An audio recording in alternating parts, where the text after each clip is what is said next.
For what? For one of those carving tools.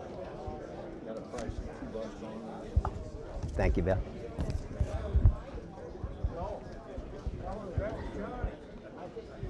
Okay, good evening, everyone. Those of you who don't know me, I'm Jay Knopfsinger, the current president of this wonderful organization. I'm not good at IT at all, but I think you should be proud that I found a Halloween theme for the program here. So, okay. So those of you who haven't been here before, we do have a show and tell. We have several things already lined up here that people have done most of the time, and we'll be liking to show you what they did and how they did it and how they finished it and so on. And that will be at the end of the meeting, towards the end of the meeting, just before the speaker. And we also have a monthly raffle. So if you haven't been hit up yet, there's somebody walking around who's trying to get you to get raffle tickets. I forgot to ask him what we have. It's the usual 25 and 50. Joe, is it 25 and 50? What the raffle?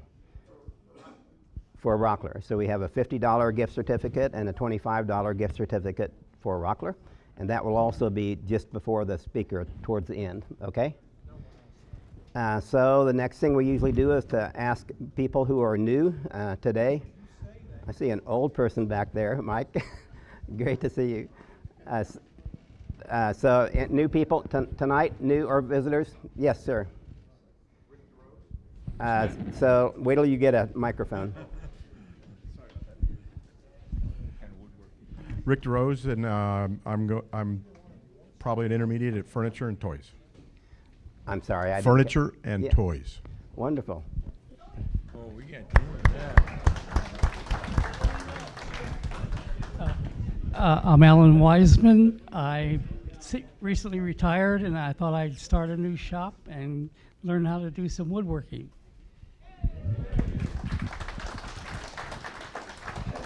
And I'm David Galt, and I used to be a member, but I haven't been here a long, long time. But I'd like to get back into woodworking, and anyone interested in lutherie, I would be interested in talking to them. So.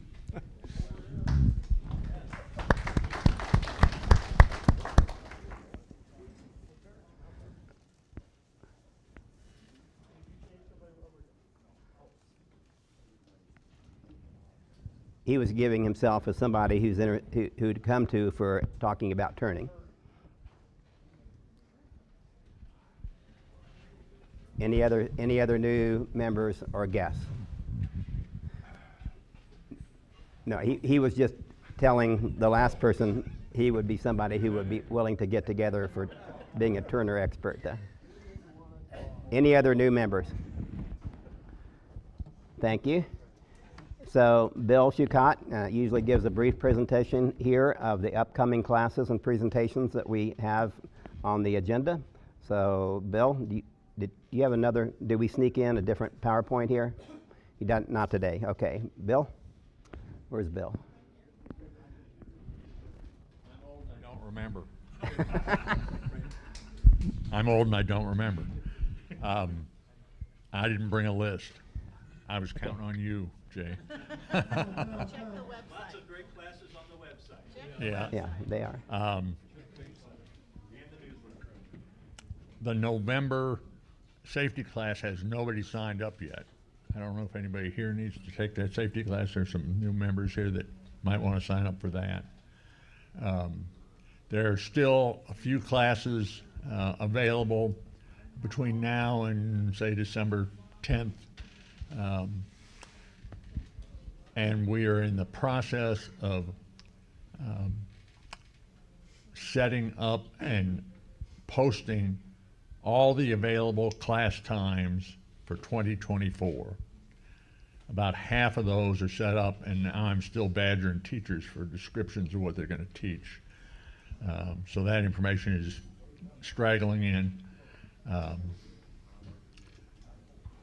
But everything that is available is on the website, so take a look there.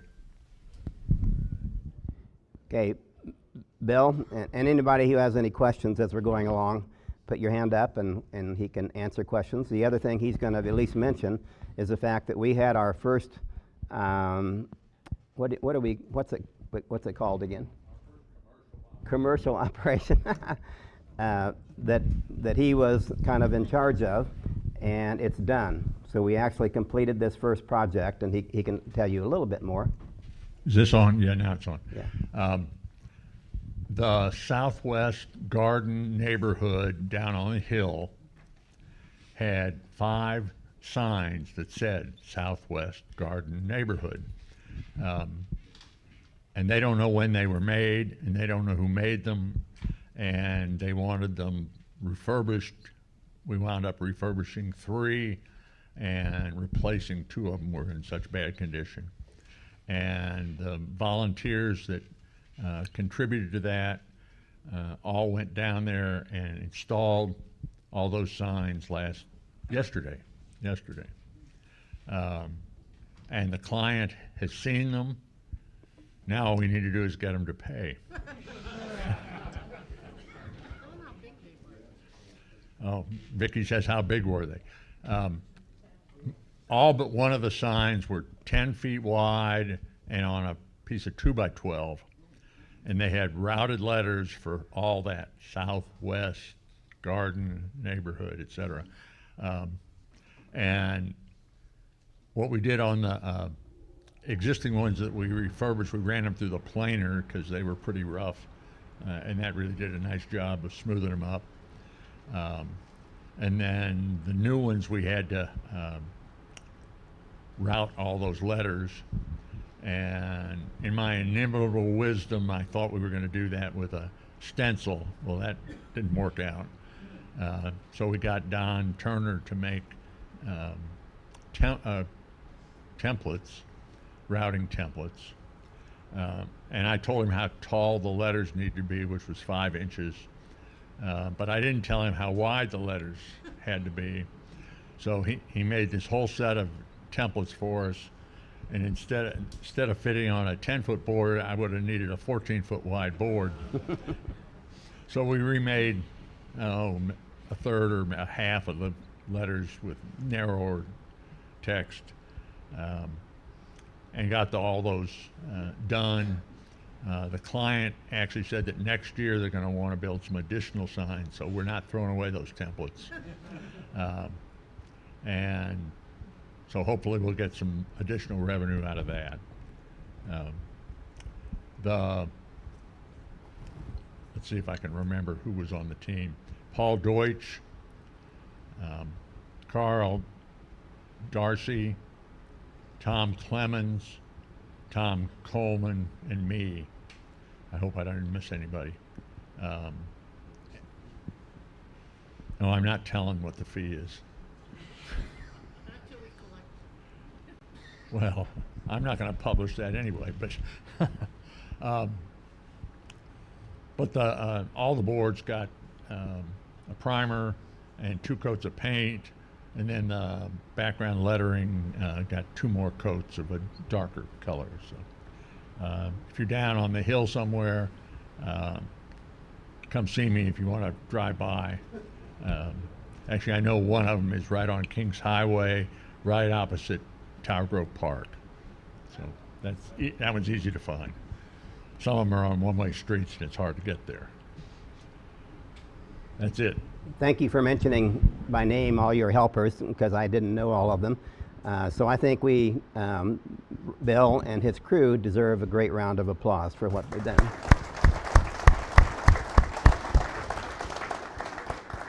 Okay, next. Rich Weissman usually gives a little report on the current stance of the toy program that we have been doing for many, many years. So. We collected this evening 184 toys, and I boxed up this afternoon 140 toys to be delivered tomorrow. And also, Shriners made a special request of something for a program they were doing for space. So one of our members sent me some plans, and I put this space shuttle together for them. And if anyone wants to look at it after the meeting, it's going to be here on the toy table for you to look at. Thanks, Rich.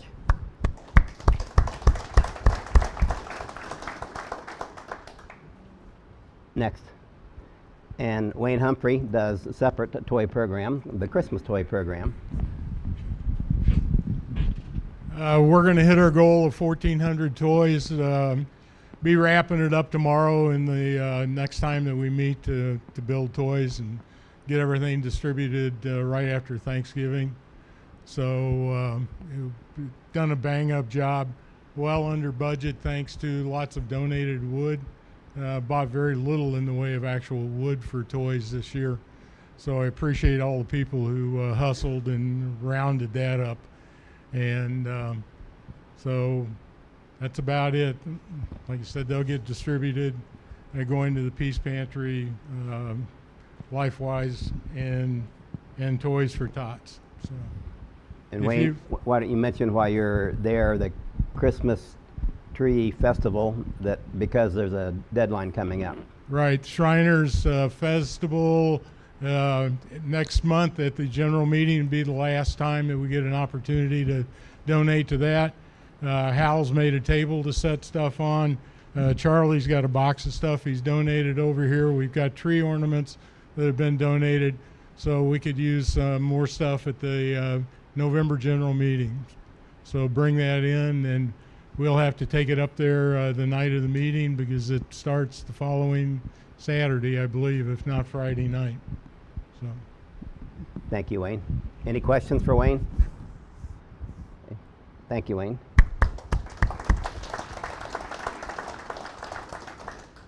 Many of you had the opportunity of attending our Superstar weekend last year. Tom McLaughlin presented, and so Dan Lender was in charge of planning, and he did such a wonderful job.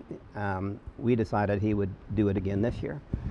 So after some difficulties to begin with our initial plan, we have obtained a nationally known person named Logan Whitmer. He's currently is the actual editor-in-chief of Popular Woodworking. So he's very known nationally, and he has decided, or he said yes to being our Superstar presenter this year. Details are to be worked out. So Dan Lender is the person who is really in charge. So if you have any ideas for him, or any, if you would like to help him, I'm sure he would welcome your help in this endeavor. So, thank you, Dan. Before we go to show and tell, in my president's remarks, and in a separate email, I think it was an email from Vicki, I told you to begin with, one of my goals is to have more and more people be volunteers, and I think we've done that. I think I've mentioned in several of the president's letters how happy I am about how many people have stepped forward. Well, some things are coming up now that we're kind of ask you to look at specifically. One is we were supposed to form a nominations committee, believe it or not, for next April in September. So we've done that. So Vicki put down the officers, the 4 officers, president, vice president, secretary, and treasurer, as well as 4 directors. And not all of those people are needing to be replaced or whatever, but she gave a little a description of what each of those people do in our guild. So any of you who can self-nominate or have ideas, good ideas for people that might want to fill those positions and so on, please, Vicki is one of the people on the nominating committee. She's over there. So please identify yourselves and come forward and give her ideas. So we have plenty of time, but that time goes by fairly quickly.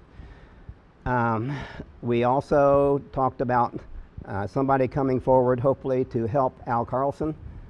Look, all these incredible library that we have. There's over 400 books we have, and that's not counting all of the DVDs and so on. that we have in addition to that, and something new that we talked about this evening. So I think he could use some help and just putting things out. He just gave me, just tonight, a brand new catalog of all of the things that we actually have. I didn't think that it was on the, not the bylaws, but the website. It is. It actually is, but I don't think it's the current version. So I'll be working with the new webmaster and getting this out to all of you. So you will be able to look here and see what books and so on we have, and they're all here every meeting, almost every meeting. So therefore, this is also a plea for you to not only have somebody come forth as the assistant librarian and helping Al, but also to utilize this unbelievable library that we have, because not too many people actually are checking out books and so on. The average is probably 2 or 3, maybe 6 sometimes. I think last month he told me there wasn't anybody that checked out any books. So that's kind of silly. So if we have this list ahead of time, so instead of you just coming here and looking through 400 books and maybe deciding you might want one or not want one, look at this ahead of time and come kind of prepared to say, you know what, I think I would like to borrow or check out this copy of whatever. And so we can more utilize what we already actually have then. The other one that I would like somebody to come forth is somebody to help with the mentorship program. Thank you. And so John Bronson, I didn't see him here, but is John? There's John. So if somebody would be willing to help John with this program and so on, so we can get a kind of a head start and getting things really organized, because when new people come in, they're asked several questions, and one of them would you like to be a mentor, or would you like to have a mentor, and so on. And we need to be able to come forth with their desire to have a mentor, and I think we can do it better if we had a couple people helping John. So is that okay, John? So any of you that have any ideas about any of these things, either again self-nominating or somebody else that you can think of, please come forward and help us out then. All right, so any other questions before we go to show and tell? Okay, so I guess I haven't been looking at the list here, but see if they're in order. But if you have a show and tell item, come over here and give me the paper.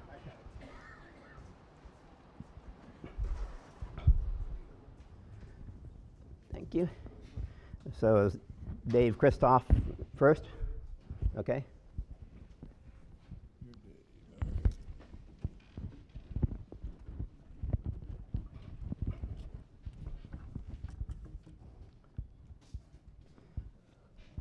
Thank you. Is I'm Dave Christoph. Oh, is the camera on?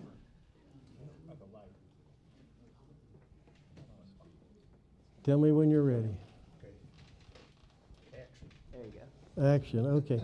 Well, I've joined up this year very early. A friend of mine said, you need to do this. Okay, well, he got me in. And tonight he's sick. But I'm happy to be here. I'm a little bit different of a woodworker. I don't have the talent to do a lot of things like many of you do with furniture, but I consider myself an artisan, and I do fret work with a scroll saw. Now, you can do a lot of different things with a scroll saw, from intarsia to puzzles, all sorts of things. But I do fret work, and I like to work with live edge wood, about 3/8 to a 1/2 inch. This is a piece of cherry, and the pattern came out of Scroll Saw magazine back in 2000, I think it was. I can't even tell you who it was, but I got the pattern, so I thought, okay, I can do that. The one thing about scrolling is that you really have to watch, when you're doing fretwork, the tight turns that exist. And you actually want to start turning before you get to the point that you want to turn. and so there's a little bit of an intricacy to this. This is a piece of maple. This is an Indian chief, and I couldn't even tell you his name. But again, one of my works. And this is one I did recently, but this is Baltic birch. It's an 1/8 inch, and a friend of my sister's wanted one, and I said, okay, I can do that for you. On this pattern, I use Danish oil to bring out the highlights in it. On these two, I haven't done anything yet. I like the natural look of the wood. So here I am, a fretwork guy, and thank you for your time.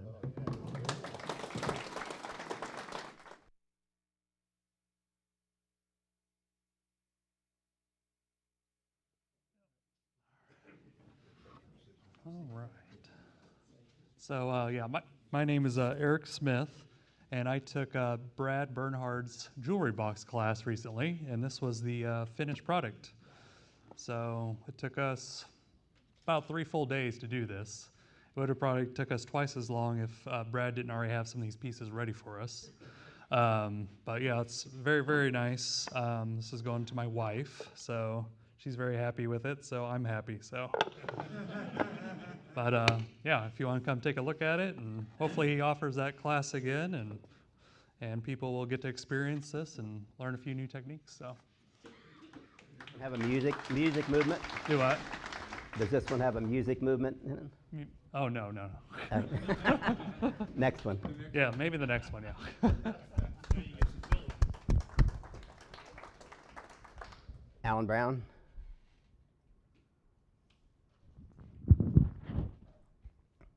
I feel like I haven't done much woodworking recently because my wife just had a total hip.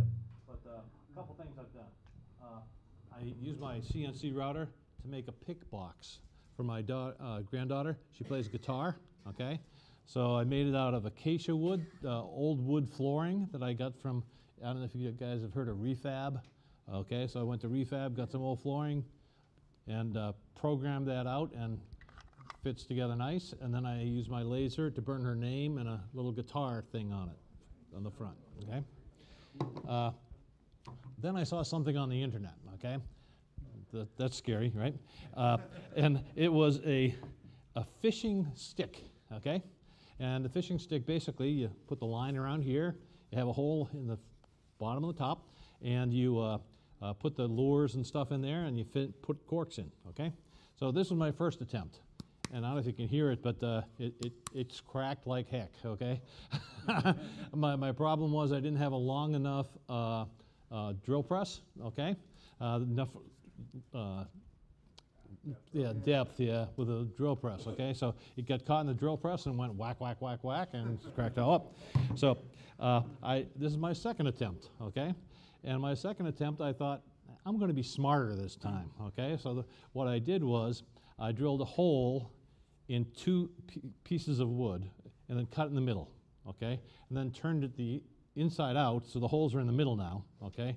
And put some nice coloring wood in the middle, okay? And glued it together. And then, turned it, okay? And then took a hand and drilled the bottoms out, okay? So then I had the bigger holes I needed and without any problems, okay? And so then it just made a little leather thing to hold the line in. You take this off, you put your lure on, you flip the lure, and the line comes off, okay? So that's it. And then lastly, I just did I'm a member of the Single Malt Society, okay? If anybody likes Scotch, they're looking for members, by the way. And I tried to download their logo, and I carved that with my CNC. I tried to get the picture right, and then I filled it in with colored pencil, and then I tried to put an oil finish on it, and the colored pencil comes off. Okay? So then I spray painted some lacquer on top, and that kept it. So. Thank you, Alan. Scott Berlinger.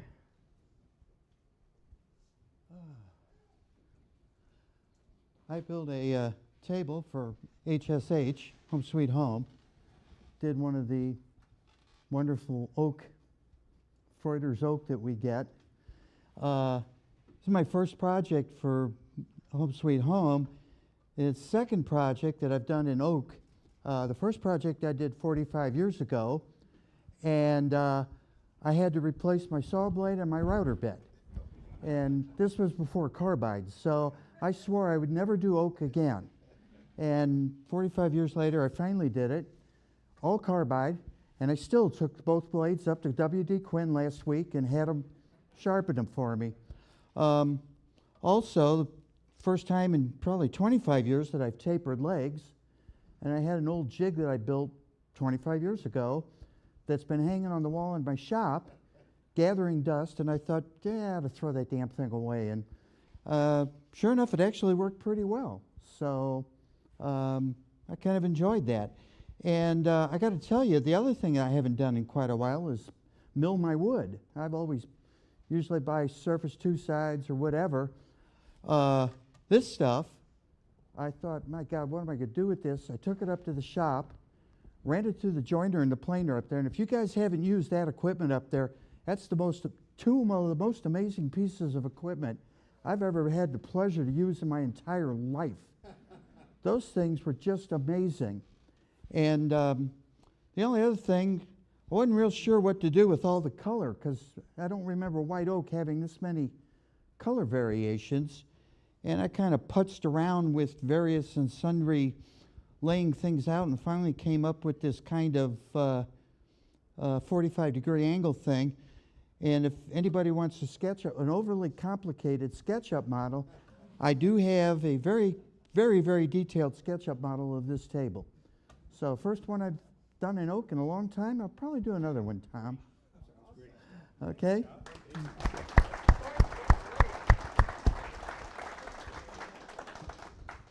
Okay, did I miss anybody?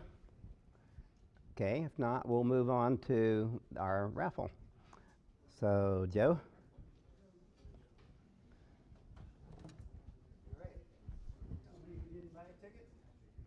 Somebody who didn't buy a ticket. I bought.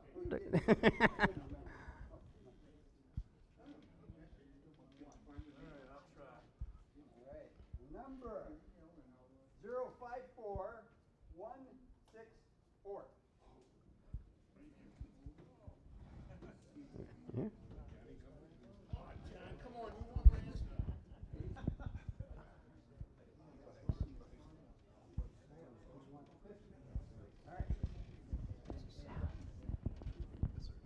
That was supposed to be before show and tell too. That's how I missed it. So that's okay. I'll get it.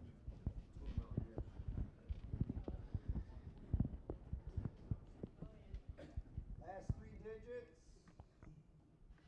163. What is it? Man, right next to you. 163. All right. All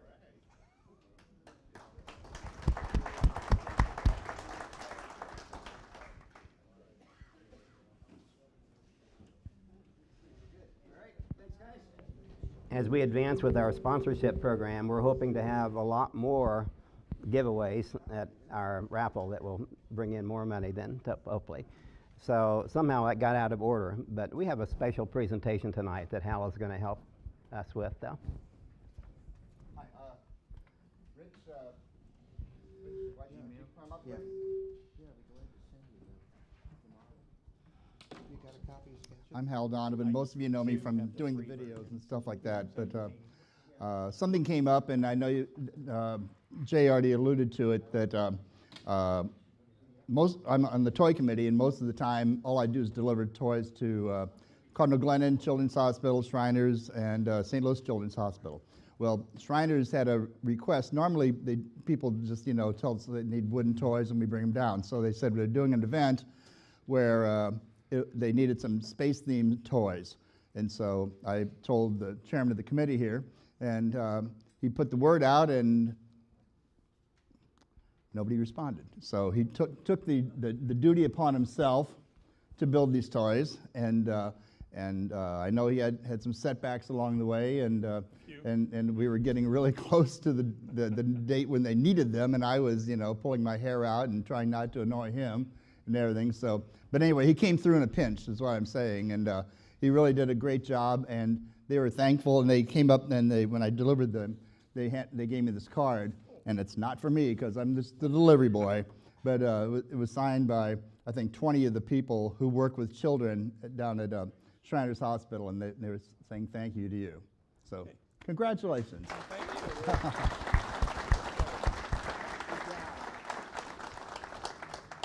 I think I mentioned this before, and I may be wrong, but I really think that Rich is the only current member who is a charter member. He was with this guild from the day that it was developed. And 20, what was the year? What was the year? What was the year, Rich? 1984. 1984. So. 1982 if you include our meetings in the back room of the wooden shop. Okay, thanks again, Rich. Well deserved. Okay, so when I heard what the presentation was going to be tonight, I became quite excited about it because I mentioned to Amy, some of you have been to my house and know that I have a house full of antiques, and I like to make period furniture because I like old stuff. And so Amy, I hope I have, is it Haake? Okay, so Amy Haake, officially, her title is, she's an archivist and Chief Administrative Officer for the St. Charles County Historical Society. And she is a jack of all trades, and she does everything, and they can't do without her, that's for sure. So we're so happy to have Amy here, and I'm also happy that we have been able to get to this point fairly quickly. So you have plenty of time, maybe. So we look forward to your presentation. Go ahead, Mel.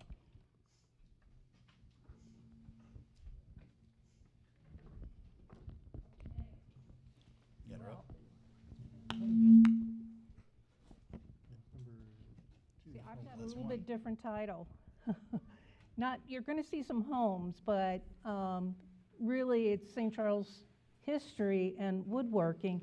When Bob Ryan came and found me, and I don't know how he found me, and asked me to do this talk, I was a little bit shocked because I've never been asked to talk on this subject before of woodworking. And I thought, my God, what am I going to really talk about? Sure, I can talk about the history of St. Charles. I pretty well know it like the back of my hand, but how do I implement woodworking into that talk? Maybe if I'd known that you really wanted homes, that would have been a little bit different. But as I said, you're going to see some homes, but you're also going to see the history of St. Charles taken from the approach of wood and woodworking. So let me turn this on. So my agenda for tonight, well, first will be an introduction, talk a little bit about me and woodworking, founding and colonial St. Charles, the zeitgeist of 1830s, crossroads and growth, and then a summary at the end.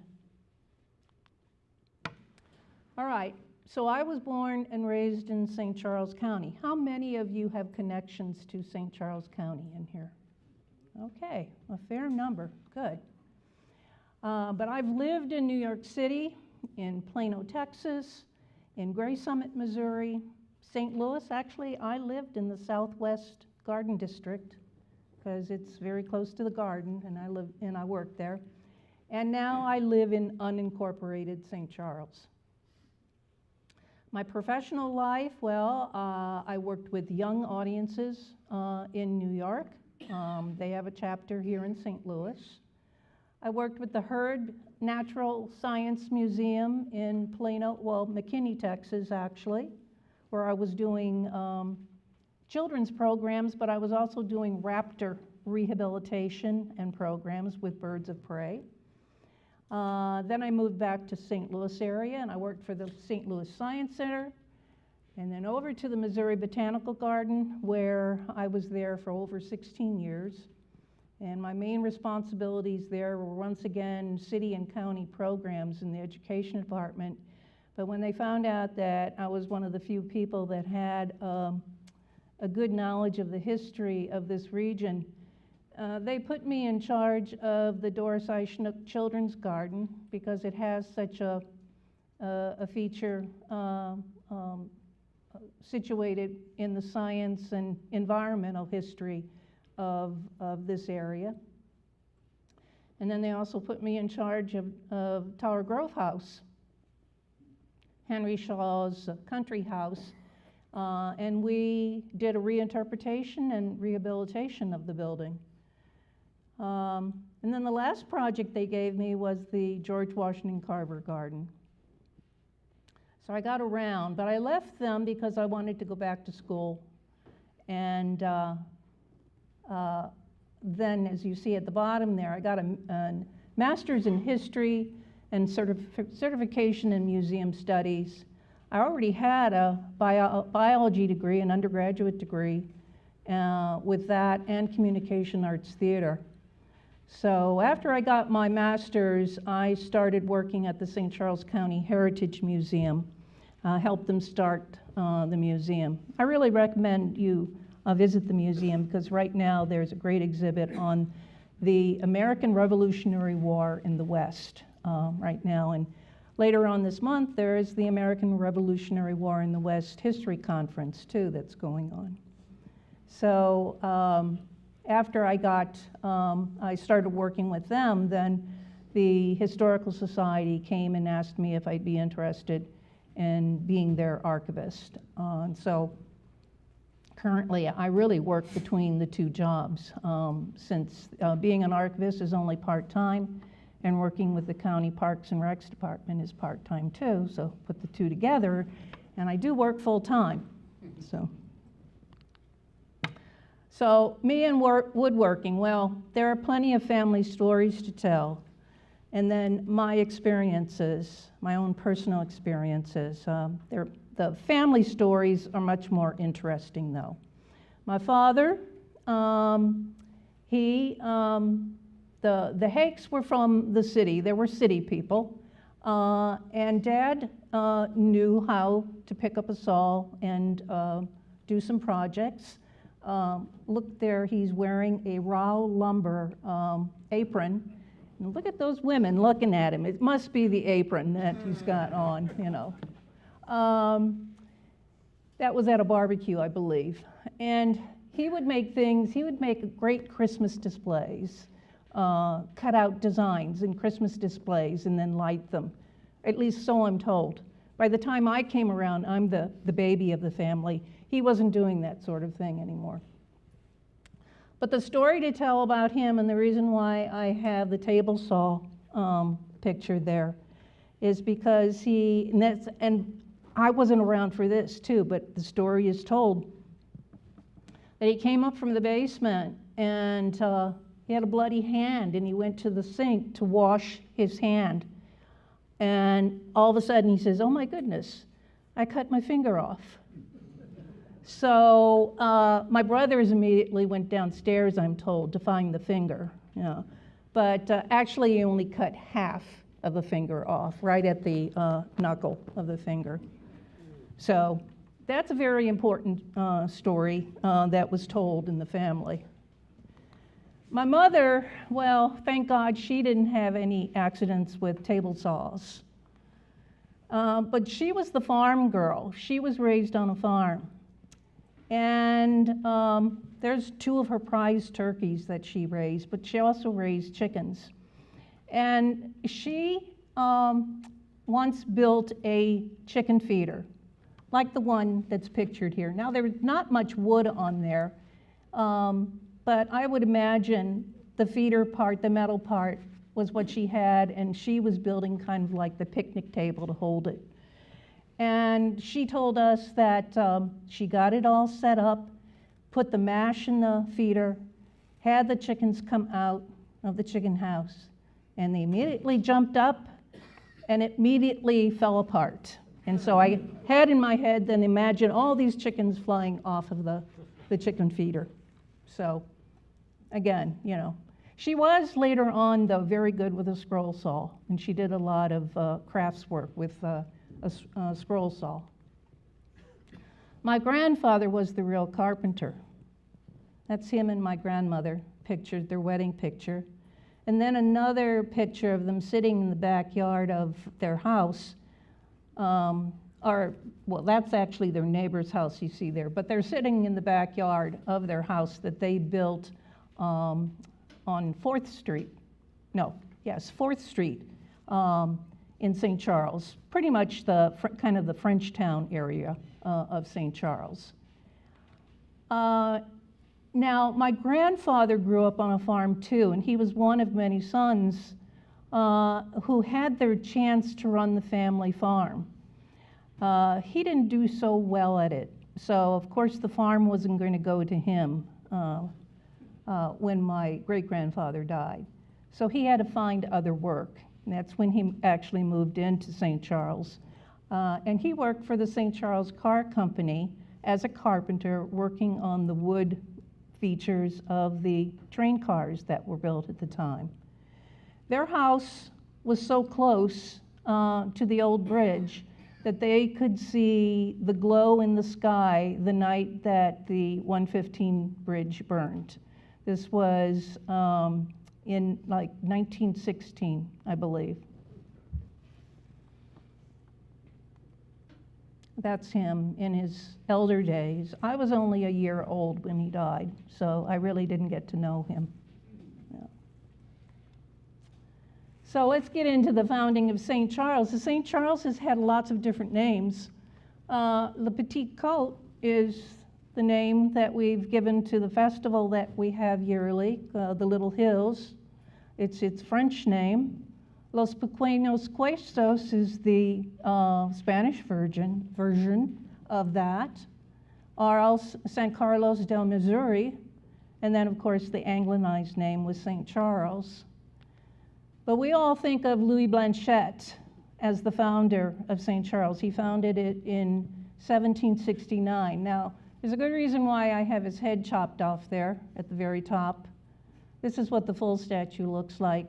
And that's because really nobody knows what Louis Blanchette looks like.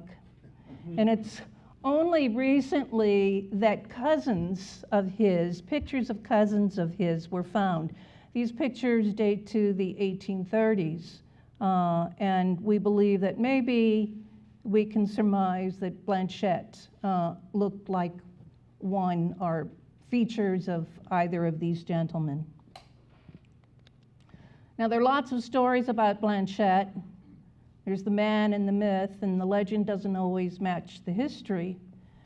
But, and the stories go that he was called Blanchette Chasseur, which means the hunter.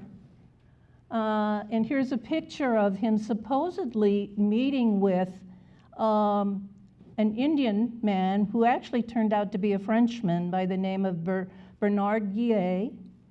And when he first founded St. Charles, he came upon this man and a tribe of Indians. And lo and behold, he was astounded to find that the chief of the tribe spoke French to him.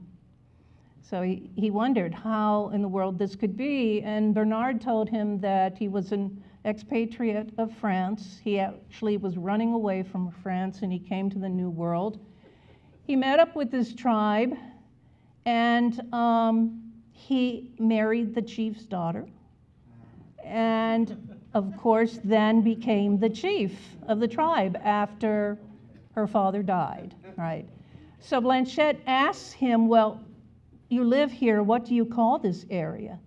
And it's Bernard who told him that he called it Le Petit Côte, or the Little Hills, right? So that's just a legend, it's just a story. A man by the name of Myrna Hopewell wrote that down many, many, many years after Blanchette had founded the area. Blanchette was actually sent here by the Spanish to set up a settlement because the Spanish wanted to keep tabs on this river area, the confluence of the rivers. So he was actually sent to St. Charles, and Blanchette came down the river, actually, the Mississippi. And after getting by the confluence, somehow, that was quite a feat in a canoe. Going downriver, then, he finds the creek area that leads him into St. Charles, which we now today call Blanchette Creek. So Blanchette was also the builder, besides being the hunter. He was the builder. One of the first things he established was a mill, a grist mill. So here you have a picture of Blanchette Creek, and what is there today, of course, is not the mill that he built, the brick building there, but a mill wheel does represent the mill that Blanchette built. Schlafly Beer is there now. The building itself had been a woolen mill, though, at one time, back around the time right before the Civil War and after the Civil War. So as a builder, too, Blanchette was instrumental in getting St. Charles to become a village, because he built the first church there. Now, this is kind of interesting because in the past, so often when the log church of St. Charles has been represented, it's been represented as a log cabin that we all normally think of when we think log cabin with horizontal logs. But it was discovered that indeed this was a French chapel. Remember, he was French Canadian, so he was going to build this log church in the style of a pole en terre, or the log put straight into the ground. So this is now a reconstruction of that church. It's on South Main Street, right behind 401 South Main, and 401 South Main is Grandma's Cookies. If you've been on Main Street, you've had to go into Grandma's Cookies and get their wonderful cookies. That building that Grandma's Cookies is in was the original priest's rectory and armory for St. Charles, because there was a law, a French law, that said that you couldn't take your guns into the church. So their guns would be left at the armory or in the priest's rectory instead. And the reason why it could become a village as long as the town had a church was that was the rule too. It was a rule under the Spanish government that if you wanted to be called a village, you had to have a church. So Manuel Perez, who was the governor at the time, he came all the way up here in 1791 and met with Blanchette. The church was dedicated, but Perez says you can't call it Le Petit Côte. You have to give it a proper name. And so give it the name of our king's patron saint, who was Carlos Borromeo. He was the Archbishop of Milan.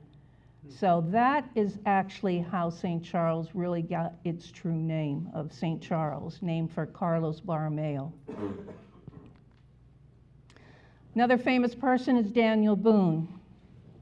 Daniel Boone comes in the late 1700s. I don't know, for some reason, whenever you see pictures of Daniel Boone, you always see him by a tree. Perhaps it's because of the Judgment Tree story. And here's a picture of what, for the longest time, people supposed was that tree out in the Femelsage area of St. Charles, right, over on your left. To the right of it is this bent tree that is the leftover, or the stub of a tree on another person's property, where the story goes was that Boone would throw the hides, the animal hides, over this to tan them. So, but the other stories dealing with Boone and Wood is with Boone's Lick. The Boone's Lick was up in Howard County, and so they produced the salt, and they had to find a way to get it downriver. Well, very well, they could put it up in barrels and put it on a boat and bring it down. But they would have had to produce the barrels, and that wasn't so easy. So what they did was they would take logs and they would hollow out the logs, and they'd pack the logs full of salt, plug the end of the log, and then float them down river in log rafts. And there would be somebody down in St. Charles then to catch those rafts and bring them to shore so that the salt could be sold. Very important for travelers west to have that salt to preserve their foods. Something else that happened along about this time, early 1800s, was there was a trial that went on between a woman who hit another woman at a public laundry area with a laundry bat. That's what this instrument down here is. She said that the other woman had stolen her bat, and so she promptly yanked it away from her and hit her. At least didn't hit her over the head, hit her on the backside with it. But this caused such a row that it went to trial. And we did have trials even back then through the Court of Common Pleas. Right? Thankfully, she had a number of good citizens to stand up for her and say that she was a respectable woman and that she would probably never do it again. Now, a lot of people associate Lewis and Clark with St. Charles as well. Although they really didn't stay that long in St. Charles. They were there for a number of days before they left on their journey, and then they stayed for maybe only a day or not quite a day on their trip back. Meriwether Lewis especially wanted, when he came back, he wanted to get back to St. Louis and not stay in St. Charles. But here we have a picture over on the right, painted by Gary Lucy of Washington, Missouri, of the keelboat leaving St. Charles. And down below you see pictures of the reconstructed keelboat and the two pirogues that reside now at the Lewis and Clark Boathouse and Museum. And as it reads here, the three boats are based on drawings by Captain William Clark, drawings safeguarded in the Smithsonian, Washington, D.C., and references from the journals were used in the authentic reconstruction of the boats. Building them required over 16,000 volunteer hours.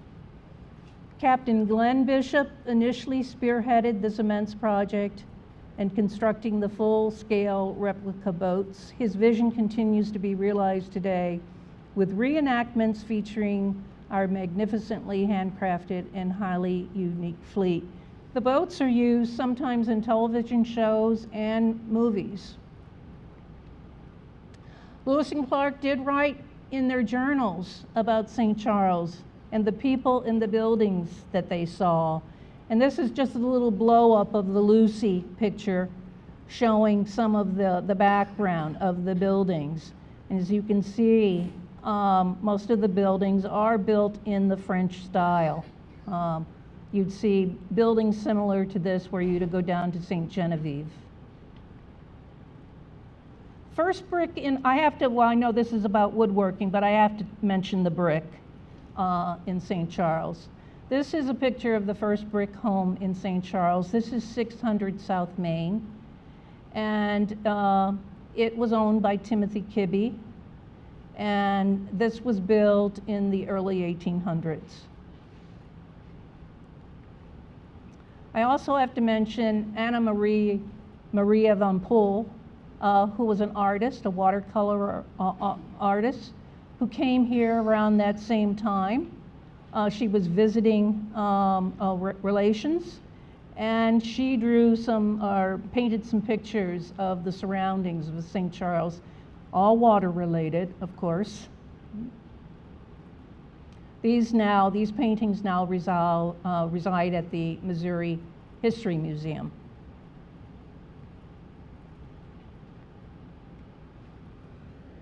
Okay. We have one of the oldest things that we have at the archives is a plat map of St. Charles, and I brought a reproduction of that map. It's over on the table. For people who come and nicely ask me at the archives, I will pull out the original for you to see. And these pictures here show downtown St. Charles now. All of South Main, for the most part, has been renovated. Renovations starting in the 60s and 70s and 80s, right? And all of this began mainly because of the urban renewal and also the rehabilitation, reconstruction of the first state capitol buildings,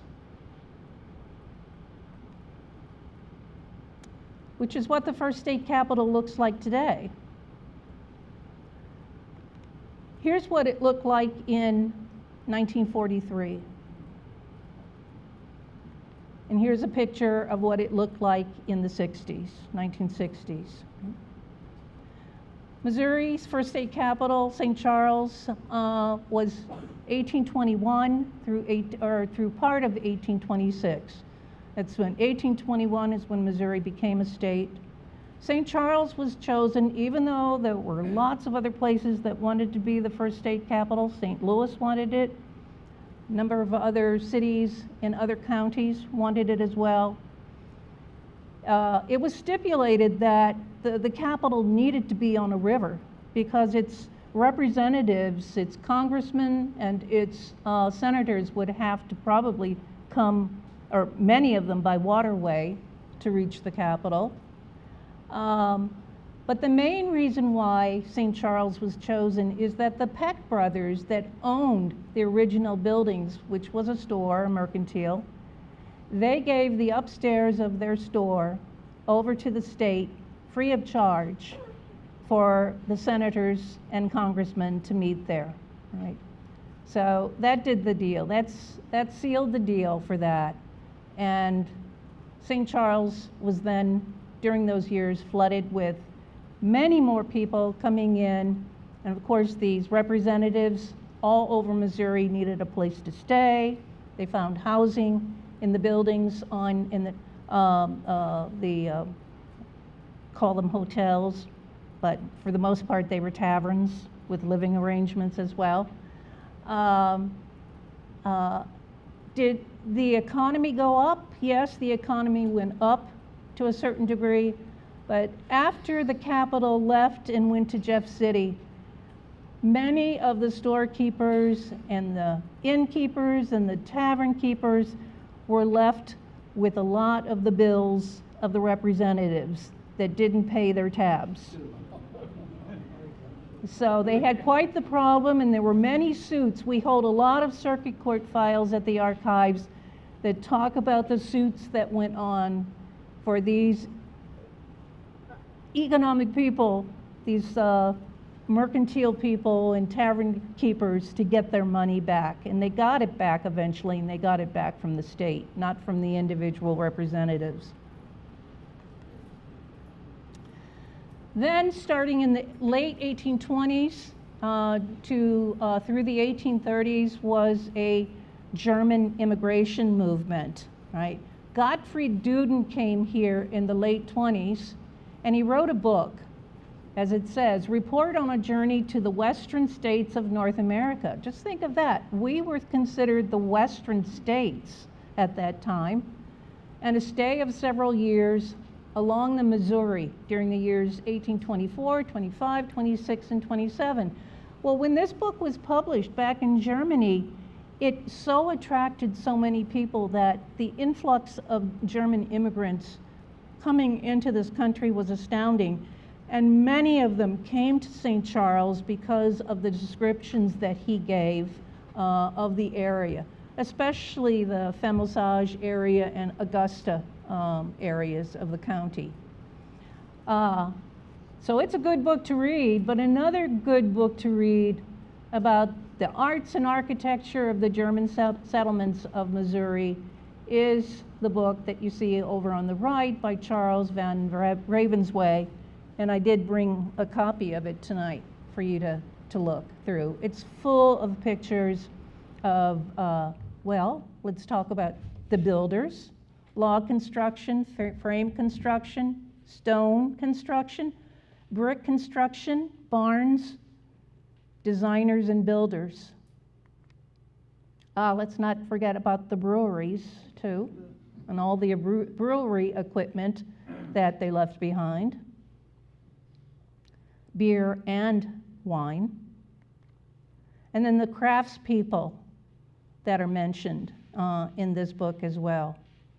Pictured is a Schneider coverlet, woven coverlet that was made in St. Charles County. These are not the Schneiders, but just to give you an idea of how this would have been made on a 4-post loom. One of the categories there said painters. This is a building that was down on Main Street one time. And I just am sort of taken with this picture and how this merchant decorated the outside of his building to advertise and showcase what he did. Okay, so about the furniture, and here I have two German names. Kunz does not equals Kunz or Kunze. A lot of people might confuse the two and think the first name is the maker of this chair, but it was actually the second name, Kunz or Kunze.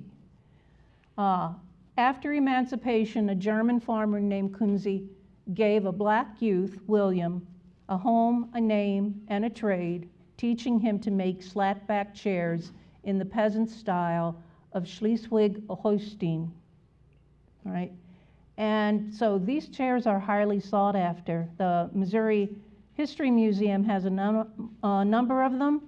We just received 2 of them from the Numeli Historical Society, which unfortunately lost their house in Numeli, the Kemp Hefner house. And so all of their things, all of their documents and images and maps, and what have you, have come down now to us. So we are now in possession of 2 of these chairs, right? They have been restored to a certain degree, and they have been caned. There's the Frenchtown region of St. Charles City. And Frenchtown is up off of 2nd Street, north on 2nd Street. Pretty much the start of it is at the Academy of the Sacred Heart. Here we have 2 pictures, one on the right taken in the 1870s, the other 1880s. What I find really remarkable about Frenchtown is when you really start examining the buildings and looking at them a little bit closer, you find out that these French buildings were made by Germans, right? A lot of the brickwork on them is all German, handmade, right? So, and the French, they moved away from Main Street because they were getting pretty tired of all the rabble that was going on down on Main Street. Not that Main Street in local days and current days hasn't had its fair amount of rabble too. The north end of Main Street, especially with the bars and the things, right? I have to talk a little bit about traveling by the roads. The roads always weren't very, very good, but we had quite a number of wagon makers in St. Charles. People, immigrants coming in, they wanting to go west. They only came with their belongings, so they had to pick up a wagon and a team of horses or mules or oxen, fill up their wagons with all the supplies that they would need to head west. And so that was done pretty much here in St. Charles. Also, blacksmiths were very prominent in making carriages and wagons as well. Well, they would have to be putting the wheels together and such. Right. Here are pictures of some of the livery stations and buildings that were on Main Street. So, and then there would be traveling in style to one's last resting place as well. And a lot of hearses were made by the livery stations.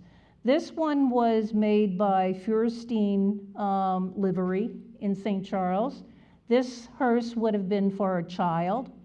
It was all white, glassed all the way around, and on top was an angel, a carved angel. Right? Now, when Feuerstein sold this in 1911, he sold it to an individual for $11. And what this individual did with it was to turn it into an enclosure for his reptiles, which he had at the fairgrounds. Here's one of the fire department out in front of the livery and transfer company as well. And then thinking about the roads, here we have downtown St. Charles, and you can see all the horses parked along the street, you know, where today, of course, cars park. There would be a row of stands, of posts, into the sidewalks for you to hitch your horse onto. You're lucky if you can find one of those hitching posts today. Right. Just have to talk a little bit about the Civil War. This is the old Peru Fort and Peru Bridge. Wooden construction. This bridge would have fed or helped the North Missouri Railroad come across. And the story that really is appropriate to tell with this is that bushwhackers and Confederates were planning on bombing and blowing up the bridge right when a trainload of Union soldiers were going to cross it. And it took a slave, Archer Alexander, to leave the Pittman farm where he had heard about this and come up to St. Charles and inform the northern office here that this was going to happen. So essentially a black slave saved a trainload full of northern Union soldiers. And then another Civil War story goes that this is the Griffith House. This house is out off of 70, west on 70, off of the service road. Would really be an extension of West Clay Road, right? And the story goes that, well, let me go to this picture first. This was from the Habs report that was done. When was that? 1930s, late 1920s, 1930s, just to show you a picture, feature of the portico in the house. But the story was that during the Civil War, there was a group of militiamen that were coming back from Warren County, and they were drunk. They were done with the day, or done with their work, and so they'd gotten themselves pretty loaded. And as they passed the Griffith house, the dogs owned by the Griffiths took out after them. So a number of them shot at the house. They were really shooting at the dogs, but they missed the dogs and they shot the door of the house. And the story goes that the bullet is still lodged in that door to this day. Right. Which came first, like the chicken or the egg? Was it the locomotive or was it the bridge? Well, actually it was the locomotive, but it got over into St. Charles on a ferry, right? There were tracks were laid. Actually, the locomotives went all the way up to the river, but there was no bridge, right? So the locomotive had to be carried across the river by a ferry boat and then put on the tracks on our side of the river, right? It wasn't until the 1870s that the bridge would be completed and built. And so here over on the right is a picture of that. And I'm skipping over boats and all the steamboats and such, but one has to say that they burned more wood than they were built with.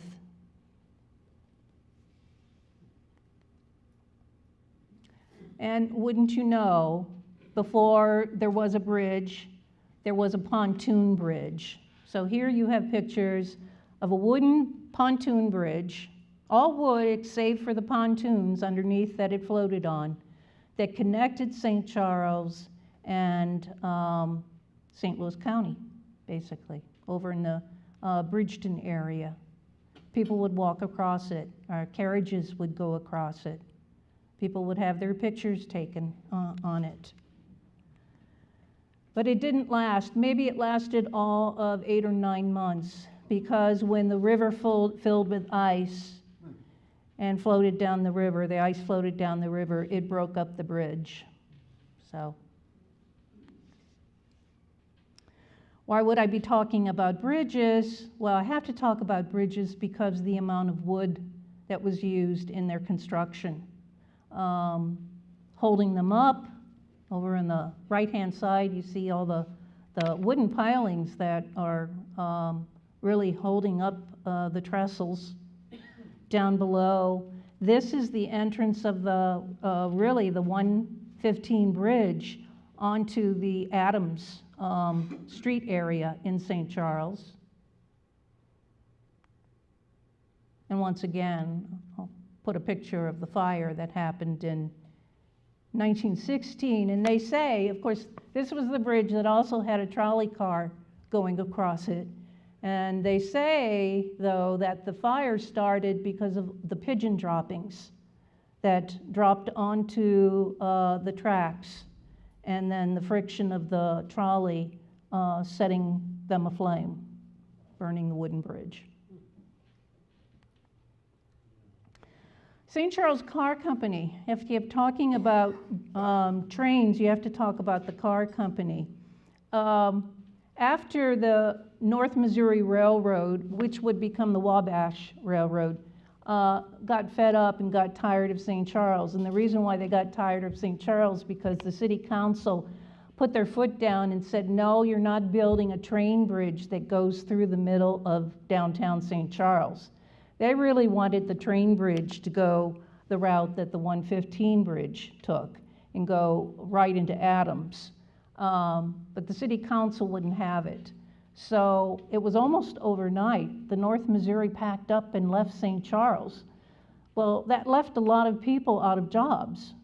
So what were they going to do? Well, they decided, they had the area where the North Missouri was used to be building. So they turned it into the St. Charles Car Company. And here you see buildings up on the right-hand side. That building specifically was one of the carpentry buildings for the cars. And a picture of a group of the workers. And here's a picture.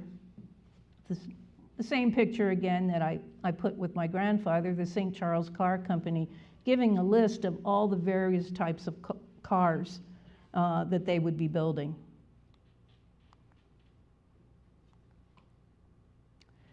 The St. Charles Car Company then would become ACF Car and Foundry, and building many, many train cars that were sent all over the United States. A lot of them were used in St. Louis. Both the outsides and the, at times, quite elaborate interiors of these cars. A lot of woodwork done on the inside of these cars. And then we also have to talk about the trolleys that were built. These are all pictures of trolleys that were built. This top picture on the left, that's Sacred Heart Academy in back of this picture here. Right? And when talking about ACF, I have to talk about a table that was down at the archives for a long, long time until we decided that the St. Charles County Heritage Museum could rightfully make use of our artifacts better than we could. So this table now resides over at the museum. But it's an inlaid table, and I have more information on it over here on the table.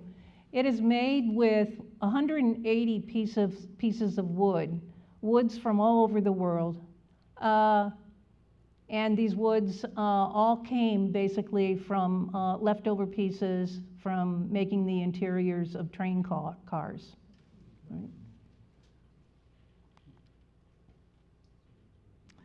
Building a boom town. Here are pictures of downtown St. Charles. Dirt roads are mechanized roads, perhaps. That's where you put the gravel down and then you have a steamroller and spread tar down and you run over it with the steamroller. Here's a house that still exists on Main Street. This is the Newbell McElhenney House, 625 South Main. Originally, it was basically a 1.5 story house. Newbell built that part. McElhenney bought it and came along and finished it and built the upper floors. It is this house that the society owned for a while, and actually down here on the floor, I brought this along because at one point the society had a baluster society too, or a club. Those gentlemen, a lot of the work that the restoration on this building that the society did was all done through volunteer. And so this whole piece speaks to that on the floor underneath me. So a lot of the fancy work that was done on buildings, of course, were done by woodworkers. And if you're doing woodwork, you need lumber. So over on the right is a picture, or rather the left, is a picture of a sawmill. And below is a mobile sawmill that would move around from place to place and mill logs. Right? Over on the right, that is the Hackman Middledorf lumber store. Up there on the right-hand side, that's a picture of the interior of the office. Wonderful old potbelly stove sitting inside where, of course, they'd warm themselves by. Other lumber yards in St. Charles. I especially marvel at the fact that Rao Lumber Yard was right down on the river, lower right-hand side. You see the high water there.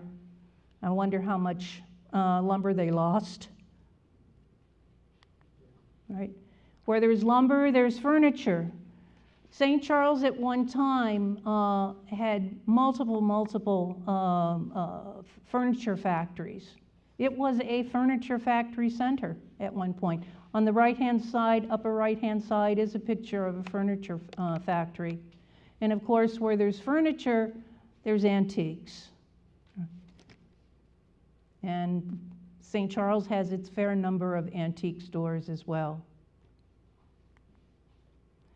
But transitions from furniture to undertaking, a marvelous thing when you look at these old pictures. Down on Main Street, there was Steinbrinker's Furniture. But he was also an undertaker, because furniture makers would make coffins.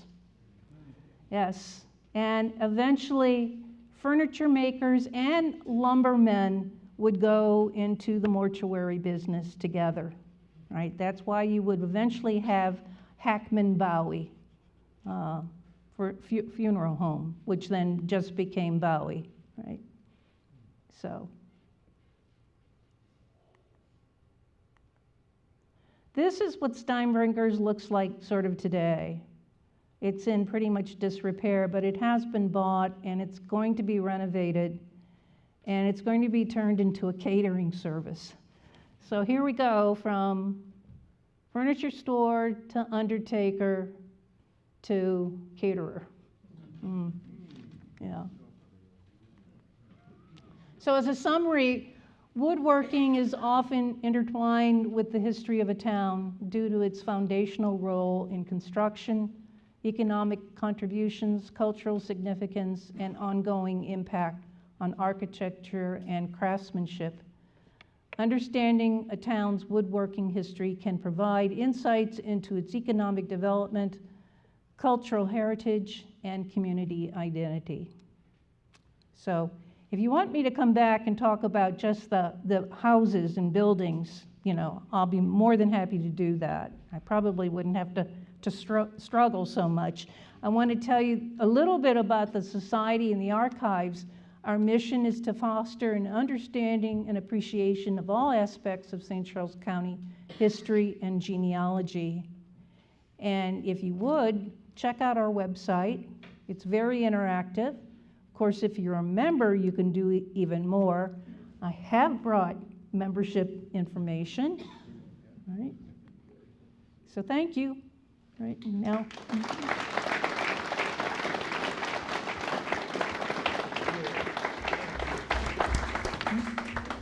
Thank you. Although I forgot to do it at the beginning, she would have preferred to have questions at the end. Oh, well, it worked out. Anybody who has questions, we do have a microphone. So please.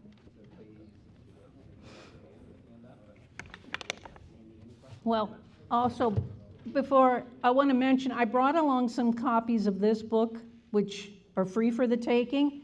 I didn't know how many were going to be here tonight, so I didn't bring one for each of you. But if you come over to St. Charles and you visit us, you can come into our building. I'll take you on a tour of our building, and you can pick up one of these for free. And then also, I'm giving your group a book for King Crossing Country, and another one, The Bitter Divide, how you want to utilize these. If you want them to go into your library, I think that's a wonderful thing you have going on there. We don't do lending of our books and materials. You know, that's the difference between us and a library. We have people come in and do research. And then the other thing, as I mentioned before, the American Revolutionary War in the West History Conference will go on next weekend. So we actually have a group of Spanish dignitaries and perhaps some people from France coming as well for this conference. It's kind of interesting to talk about how important the Battle of Fort San Carlos, which happened in St. Louis, was to the American Revolutionary War. And actually, it was more the Spanish that were helpful and instrumental in that than were the French. So, okay, questions? Yes. How do they determine, ACF, when they brought in the different materials to build the cars, how do they determine what woods to use, who brought them, how did they get them here? Oh, you know anything about any of that? Okay. So see, now here's an example of a question. Like, I get asked lots of things and people assume because I'm an archivist I know all the answers. I don't. But that's something to look into. There are lots of people who are historians of the St. Charles Car Company and the ACF, and as a matter of fact, part of the AC archive sits at UMSL's Mercantile Library. So they actually may have the answer to that question there.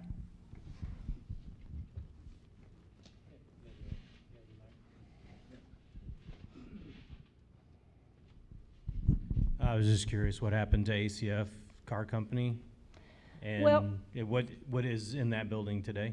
Okay. Well, as such, ACF does not exist, but American Railway does, which took over. And they do have, there are buildings still there, and they are occupied. American Railways does have an office in St. Charles. But a lot of the Foundry building is now the Foundry Art Center. A couple of the other shops have been turned into things like indoor tennis courts. There's climbing walls, things like that going on.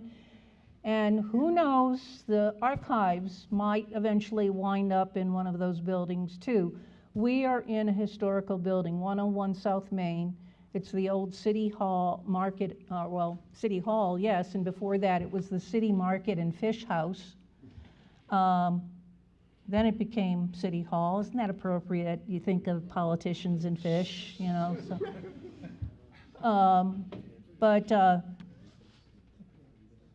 We only lease it from the city. We get 25-year leases, and we get it for $1 a year. But as you well imagine, it's an old building, and so we have lots of expenses on the upkeep of it. Now, the city takes care of the outside. They do the tuck pointing and the roof, things like that. But we're responsible for a lot of the inside. We've put in new windows because of all the heat that, and we were losing. And because we hold so many important documents, we have to try to keep, you know, our moisture, our humidity levels even and such. So that was quite an expense and such. So yes, our lease comes up in 2026. So the city may very well have us move, and it may be in the AC area that we'll be moving to. I don't want to think about it because, yeah, moving everything, you know, so. Any other questions for Amy? Well, come visit the table. Amy, Bobby, Bob's ahead so much scheduling these things. I'm sure in a year or two or whatever he's up to now, we'll have you come back and talk about